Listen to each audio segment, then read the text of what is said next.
আমার খুব দুঃখ লাগে কালকে যখন শুনি রোকেয়া হলের ছাত্রীরাও বলে তারা রাজাকার। তারা কি জানে ৭১ সালে 25শে মার্চ কি ঘটেছিল? সেখানে ৩০০ মেয়েকে হত্যা করেছিল, ৪০ জন মেয়েকে রেপ করেছিল এবং এদের ধরে নিয়ে পাকিস্তানি ক্যাম্পে নিয়ে গিয়েছিল। সেই ক্যাম্পে কি অবস্থায় ছিল? অনেক মেয়ে শাড়ি বা ওড়না দিয়ে ফাঁসি দিয়েছিল বলে তাদের কাপড় পরতে দেওয়া হতো না, ওই একটা পেটিকোট পরিয়ে বসিয়ে রাখতো। দিনের পর দিন তাদের উপর পাশবিক অত্যাচার হতো।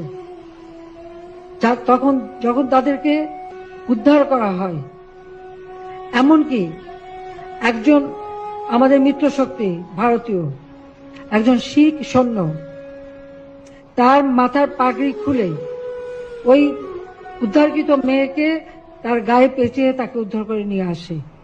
এটা একটা ঘটনা না, এরকম বহু ঘটনা। পিরোজপুরের যে মেয়েটা, তাকে ধরে নিয়ে যায় ক্যাম্পে, রান্না করতো এবং তার উপর পাশবিক অত্যাচার হতো। যে ওরই থাকে, সে ওদের খবর নিয়ে সেই নদী সাঁতরে পার হয়ে রাত্রেবেলা চিতলমারিতে যেয়ে সে মুক্তিযোদ্ধাদের কাছে খবর দিয়ে আসতো। ধরা পড়ার পরে তাকে গাড়িতে, দুটো গাড়ির সঙ্গে তার দুই পা বেঁধে সেই গাড়ি দুই দিকে টেনে তাকে ছিঁড়ে টুকরো টুকরো করে ফেলা হয়।